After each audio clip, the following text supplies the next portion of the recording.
他就只会炸毛。Thank you。哎，我们局里又不是只有你一个探长，想破案的话也可以啊，让他赶紧把你的罚俸处分撤销啊，不然就让他另请高明了。上一句教师都还没有进展，现在又来了一句，你有什么脸让人家撤销啊？罚俸处分都是轻的了，这要是再出现第3句、第4句尸体，咱们3个都去马桶里溺死算了。啊？也包括我，这让你也凑啊？啊？出家吧你。谢谢。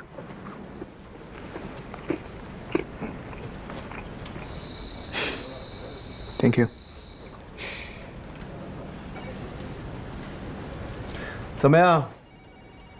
我走的这几天，那个素攀的男朋友有没有线索？啊？没有吗？这个素攀案，咱们好歹知道尸源在哪里，也知道被烧死的是谁。然后呢？半个多月了耶，素攀的案子还一点线索都没有，还怪人家局长炸毛。我始终觉得素攀男朋友这个指向有点草率。不是男朋友，那总不会是素攀的女朋友吧？为什么？为什么不会啊？有时候女人要是嫉妒起来，可比男人更可怕。我告诉你，素攀一定是谈恋爱了，我敢肯定。一个纹身就能断定素攀谈恋爱了？同性的友谊不可以吗？再说了，女人也有可能和女人谈恋爱啊，这不是很正常的事情吗？我觉得这2个焦尸案是不是可以申请并案了？你看，他们都是生前受到虐待，都是被活活烧死。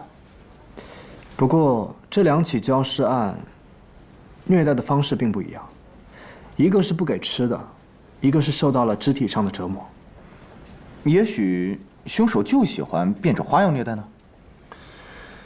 那痕迹那边就什么都没有发现吗？目前是真的没有。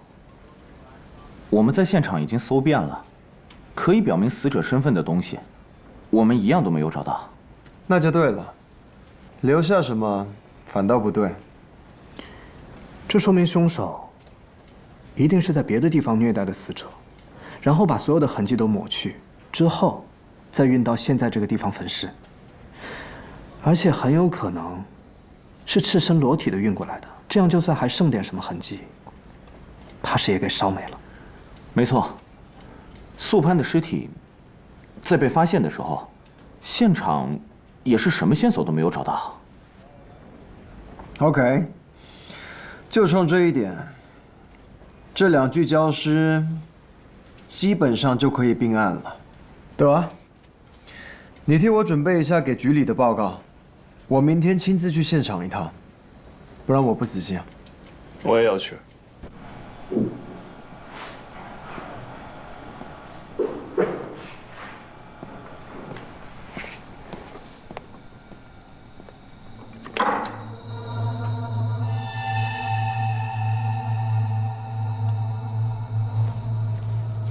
哎，我们走吧。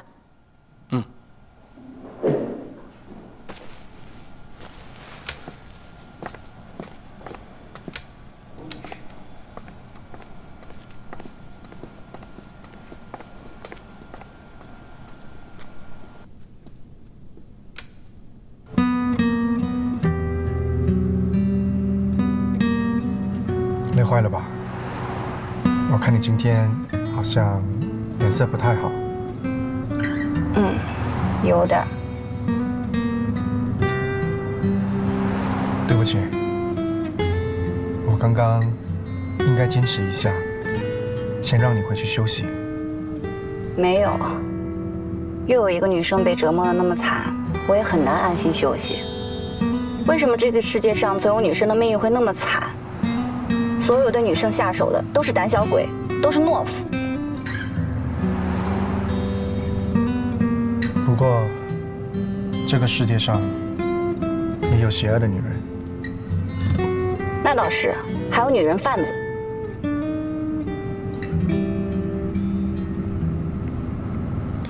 对了，你们这几天应该玩得很开心吧？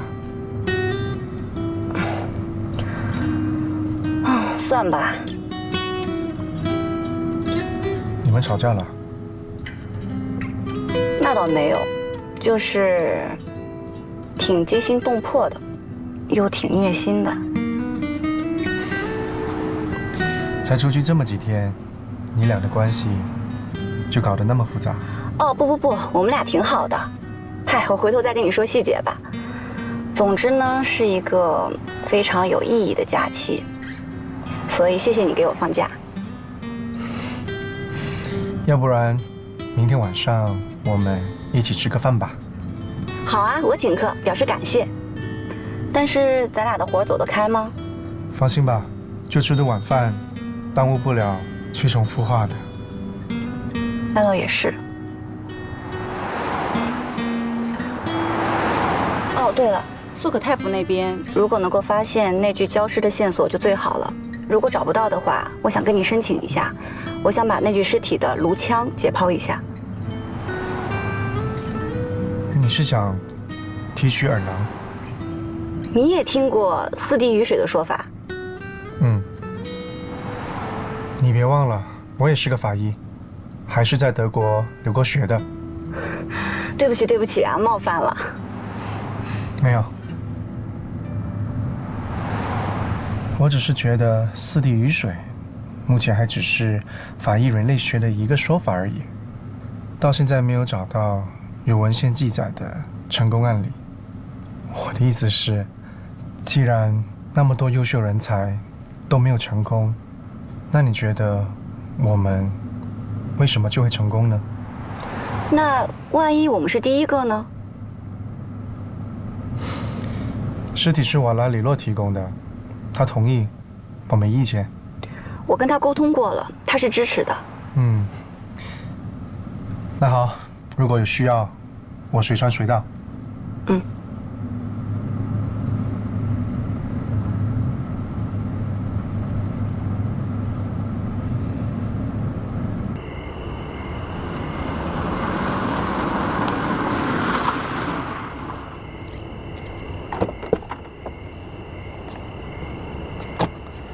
我送你进去吧。不用，马上就到了，你早点回去休息吧。这路上这么黑，还是我送你吧。真不用，好歹我也是个警察呀。这儿不好停车，快走吧。那也好，那我先走了。明天你不用那么着急到单位，这几天肯定累坏了，睡到自然醒再说。路上注意安全，明天见。谢谢老板。拜拜。拜拜。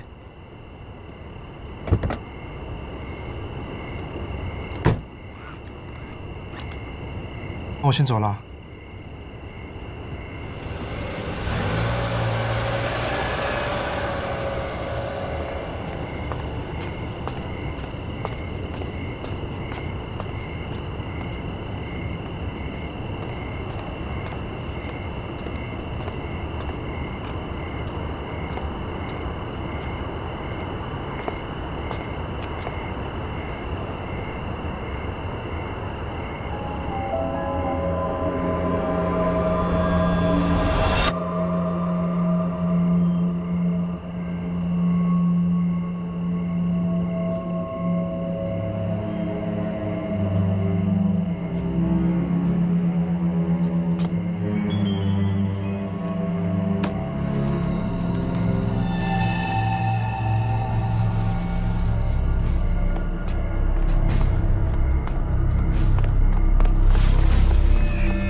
大姐，你干嘛呢？大哥，你干嘛一惊一乍吓唬我呀？我刚跟他们吃完宵夜，给你带的菠萝饭，你怎么了？我最近总感觉有人跟踪我，从你回国的时候就开始了。跟踪你？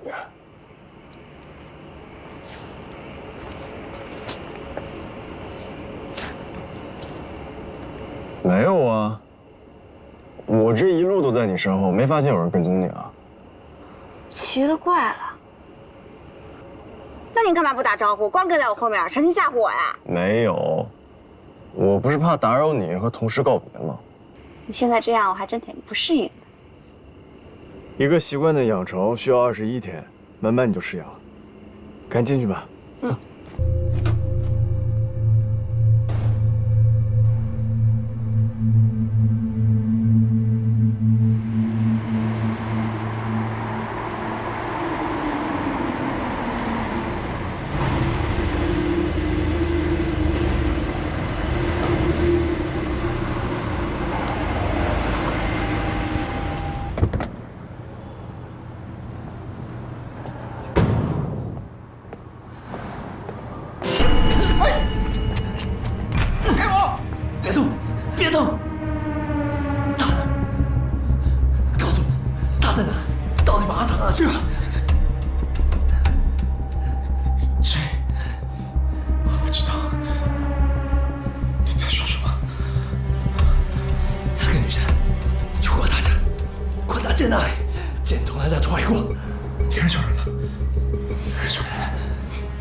走。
你也听过四滴雨水的说法，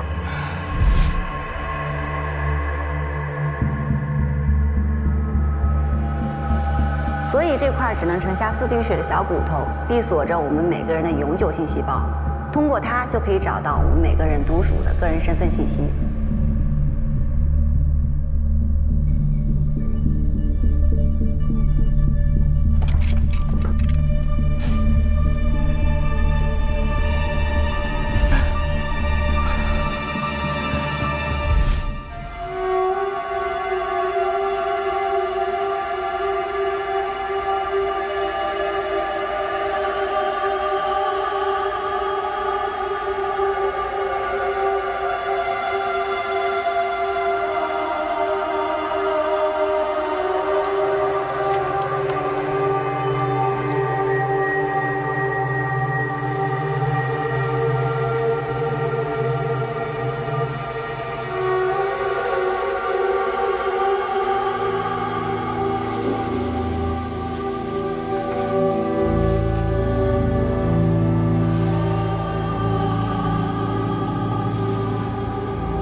和这两具尸体的情况差不多。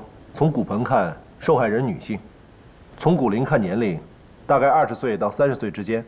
骨骼上目前没发现被锐器伤及的痕迹。初步化验骨骼也没有发现有中毒的迹象。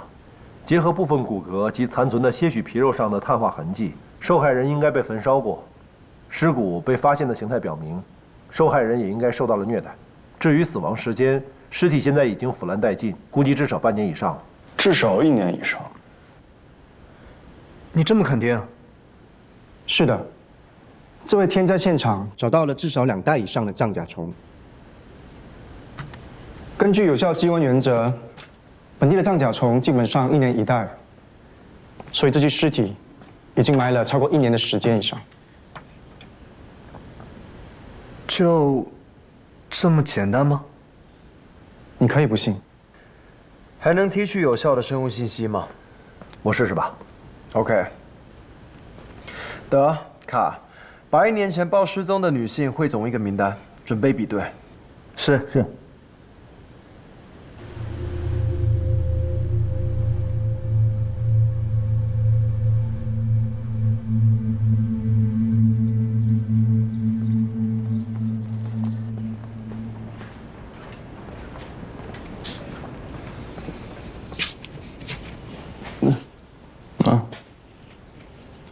谢谢。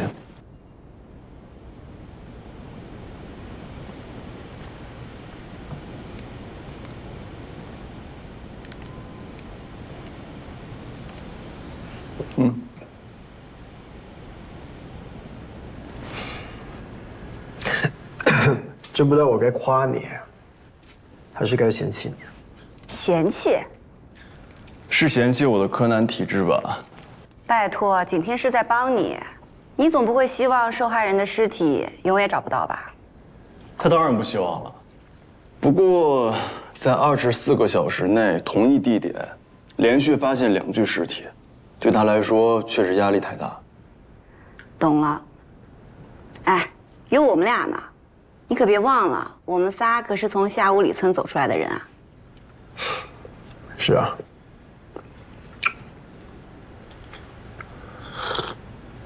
李良，我最早的那具焦尸呢？哦，素可泰府下面的一个警局发现了一位失踪了15年的女性的线索，拿过去比对了。反正放在我们这儿也没什么进展，不如拿过去碰碰运气。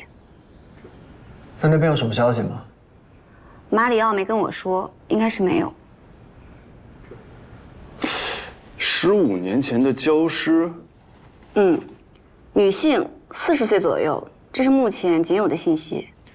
那还有实验的意义吗？按说是没有了，但是我和差都不想放弃，而且这个案子也是他老爸的一个心结。自从差把这个尸体送到我们实验室，我和马里奥反反复复的试验了很多次，虽然都失败了，但是我没有放弃，马里奥也一样。有时候我看着他，仿佛能看见他在挣扎，在呼喊，可是我就是听不见他在呼喊什么。本来我和国内的同行商量，准备从法医人类学的路径碰碰运气，不过现在可以从素可泰府那边看一看，有没有什么新的线索。如果没有的话，我们再继续。15年之久，现在还没有确认身份。从当时的现场来看，没有找到任何关于他身份的信息线索，也一直都没有人报案。同时期的失踪人口也没有匹配成功，一直到现在，这几次的人口普查也没有拿到有用的信息。那是怎么发现的呀？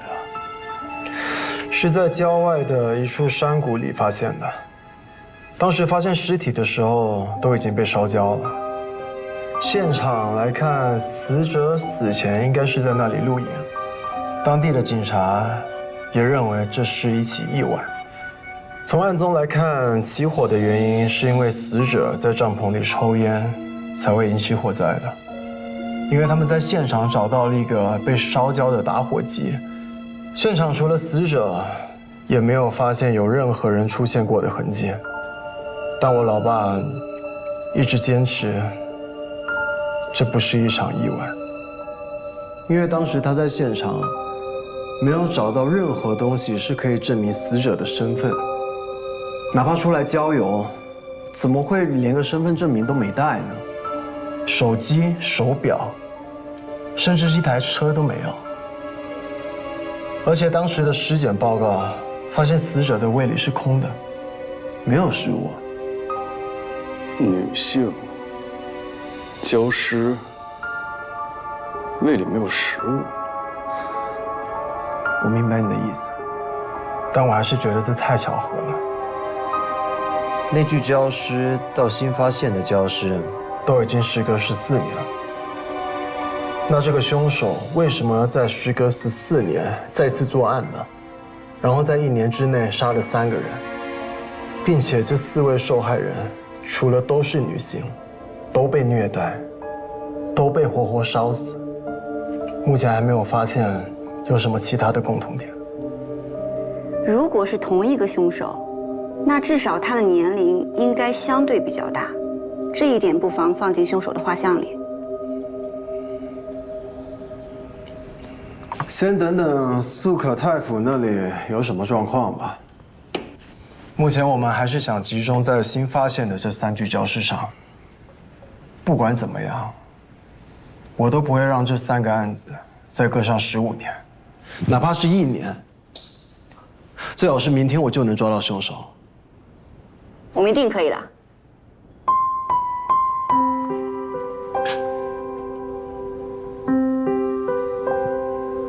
可以的。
景天，金莲，快过来。景天给你带了晚餐哦，阿文卡。来，你们快坐。最新发现的尸骨尸源，我们已经找到了。这么快啊？他叫宗拉维蒙，26岁，是一名网络作家。他的父母已经去世了，一个人生活在这里。怎么找到的？确定吗？确定。根据景天和马里奥所提供的死亡时间，我们收集了截止在1年之前失踪的所有20到30岁的女性资料，先和献血的记录比对，正好这位姑娘有献血记录。根据她的献血记录，再找到了她的生物信息，正好和这具尸骨匹配成功。棒棒，棒棒的。替他报案的，居然是一名从没有见过他面的小读者。因为他的网络童话停更很久就报案了，受理报案的警员因为是小孩子报的案，就把他当成是粉丝催稿的恶作剧，根本就没当回事。幸亏警长坚持让我们认真对待每一桩报案记录，这才没忽略过去。没想到还真是他。网络童话。对。警长，那个丹尼尔到了。丹尼尔。是啊。丹尼尔是受害人在1年之前为数不多的几个联系人之一，算是和受害人从小一起长大的。哎，等一下，你们说的这个网络童话是不是那个田野上的圣甲虫啊？对，停更1年多了。天哪，怪不得他停更了，原来是因为遇害了。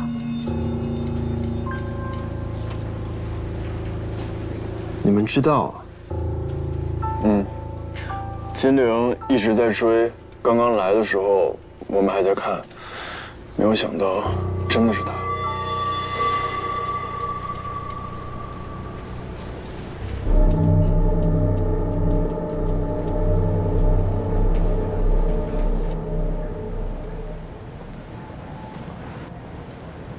谢谢。不客气。丹尼尔。你最后一次跟宗拉维蒙联系是在什么时候啊？是1年多前，他把他写的故事发给我看，说里面有我的名字。哦，原来他就是那只小羊啊！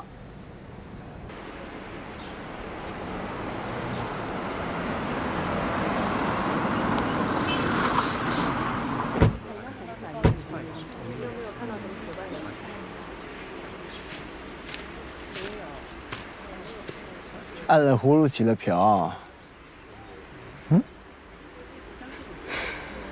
说了你也不懂。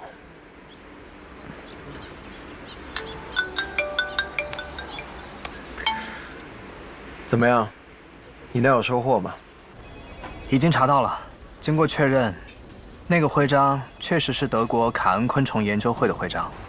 这个研究会在国立农业大学昆虫学院有个常驻的办公室，有9名本地员工，2名是女性，其中1位正在上班，而另1位在休假，我联系不上。联系不上？联系不上的这个叫什么名字啊？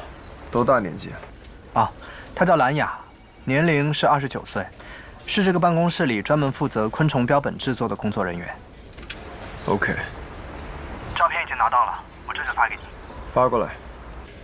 照片发给老大。收到。好，那我就先挂了。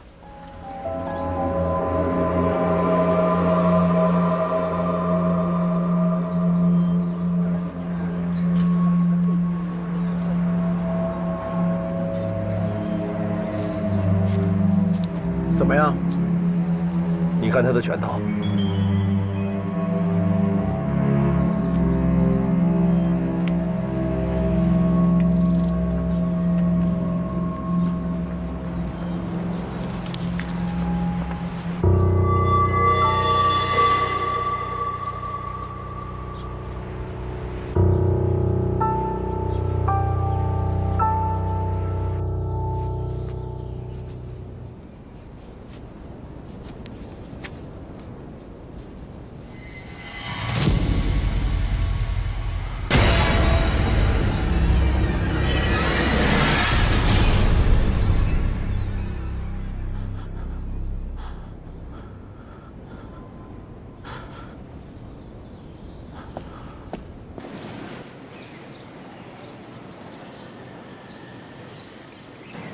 好的，今天非常感谢。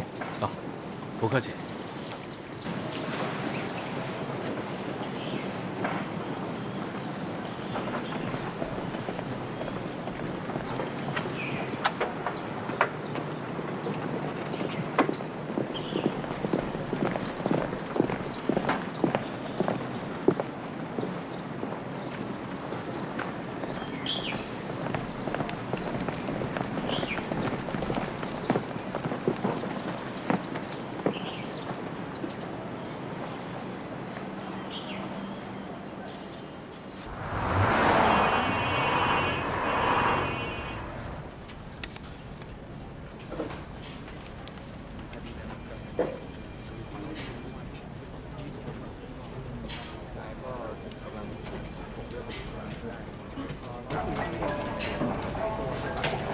这么快就回来了？是，我直接带了2个痕迹兄弟跟我一起去的。我们在兰雅的办公位提取了些相应物证，已经拿去确认了。还是联系不上本人？还是联系不上。这个兰雅是一个什么样的人？他的同事说他性格内向，平时比较安静一些，总是一个人独来独往。除了上班，他跟同事的交集很少。然后他的父母亲人也都在外地，他是自己一个人在这个城市生活的。性格孤僻。对。哦，他的工作也跟昆虫有关。有男朋友了吗？我们问过他的同事这个问题，他的同事说没见过他有什么男朋友，也没见过有什么男生来单位里接送他。哦，不过我把他们单位的监控视频都要来了，可以看看他在单位期间都接触过哪些单位以外的人。家庭住址有了吗？有了，不过他年假是15天，已经快结束了。办公室的工作人员说，他们也只有上班的时候才有交集，休假了就互相不联系的。可能兰雅还在休假期间，她就是不想让单位或者外人找到她，这也很正常。我们可以等一等。不等了，向局里申请搜查令吧。大不了等他完好无损的回来，我当面去向他道歉。好的，我知道了。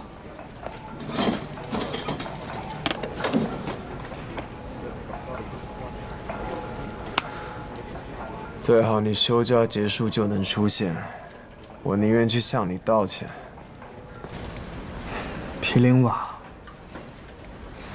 皮林瓦，他是我最喜欢的恐惧演员。在他出现之前，我都很少会去看恐惧的。1年前还是舞台上的罗摩王子，1年后就死在了荒郊野外。还是吸毒过量而死。生命真的就像流星一样，转瞬即逝，实在是太无常了。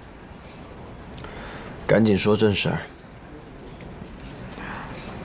怪不得有几次夜里回家觉得瘆得慌，总感觉有人跟踪我，原来是真的。这个我可以为金陵作证。他有一次还把我误认成跟踪他的人。仅仅是跟踪吗？有没有做一些其他的？没有啊，不然的话我不可能意识不到啊。从什么时候开始的？从景天回国不久就开始了。问题是，他干嘛要跟踪我呀？是你不知道，我们也不知道呀。还是他爱上你了？或者说，他是不是对你有什么企图呢？你这么说就有点离谱了。那怎么了？其实真的有这个可能。皮林瓦他毕竟是搞艺术的出身，心思特别细腻，这样的人感情丰富也很正常。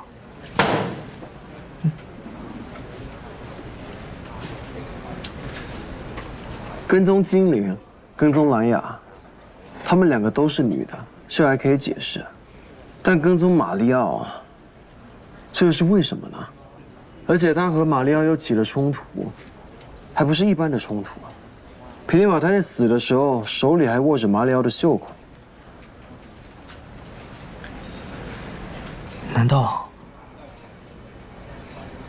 难道是马里奥杀了皮林瓦？怎么可能？他为什么呀？马里奥为什么要和皮林瓦起冲突啊？就算起冲突就会杀人吗？堂堂一个法医杀一个流浪汉。哦，对不起，我没有轻视流浪汉的意思，但是这确实说不通啊。可能是马里奥爱上你了呗，然后发现皮林瓦跟踪你，他担心皮林瓦会威胁你，就和皮林瓦起冲突了呗。起冲突之后，发现皮林瓦这个人很危险，就把他给杀了。你这脑回路怎么进警局的？我跟你说，我这个人分析案子不一定在行，但看这方面就没有错过。我敢打赌，马里奥肯定爱上了你。我见过马里奥，看你的眼神，100%是。喂，这有什么奇怪的？早就看出来了。再说了，喜欢精灵不是很正常吗？你不喜欢？喜欢。谢谢。老实说啊，其实我也觉得他们俩之间真的不是一般的冲突。你没看监控视频里，皮林瓦对马里奥都动刀子了吗？皮林瓦对马里奥动刀子，不代表马里奥就会对皮林瓦动刀子，就会杀人啊。他完全可以报警控制住皮林瓦呀。这就是问题的所在。马里奥他为什么不报警呢？没来得及。偶发事件，甚至是误会，不值当报警。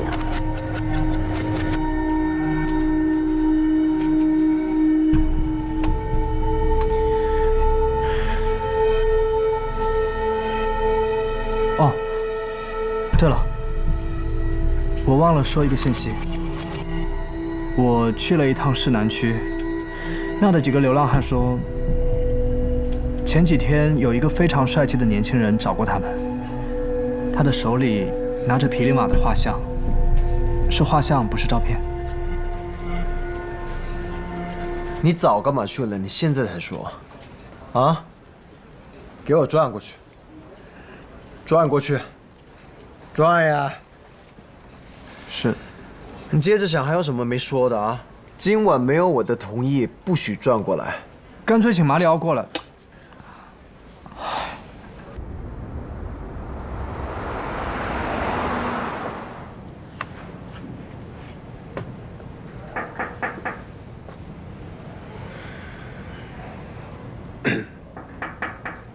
进来。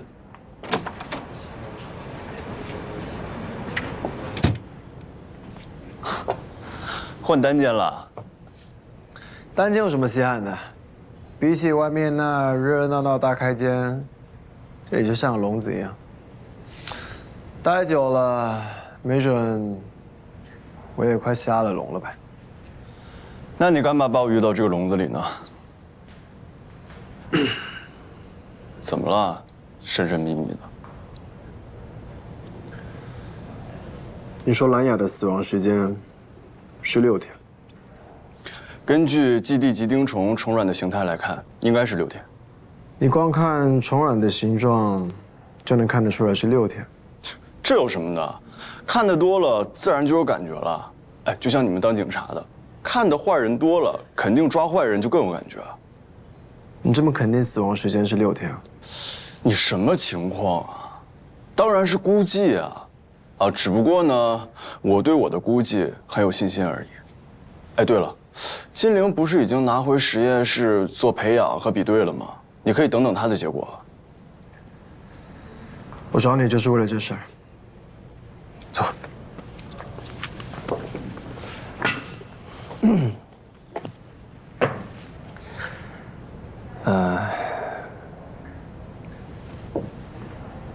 怎么了？精灵他们的报告显示，死亡时间是7天。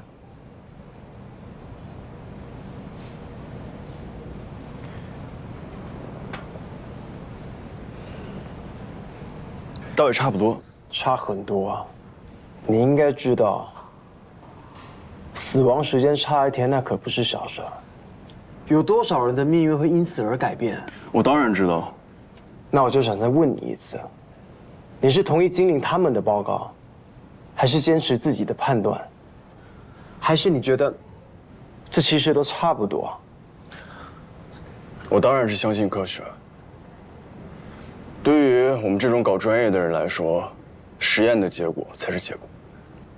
那就是你估计错了。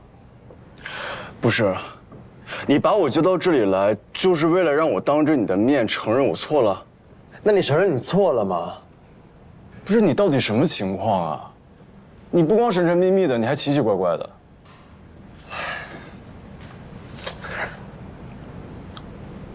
我在局里调了法医昆虫学实验室的值班报告。如果死亡的时间是6天，如果是6天，马里奥就有作案的时间。但如果是7天，马里奥就没有，因为当天他在值夜班，还有监控的记录。所以你还是在怀疑马里奥？恰恰相反，所以我才。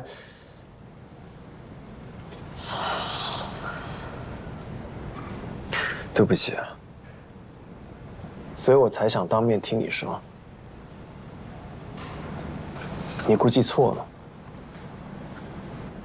我坦率地说，这个法医昆虫学实验室在国内还是数1数2的，而且像你说的，这个实验报告是反复的、严谨的科学实验的结果，而不是简单的看一看、估计估计。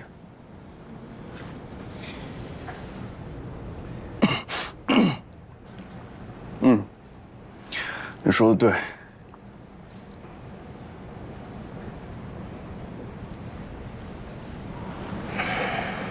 那就好。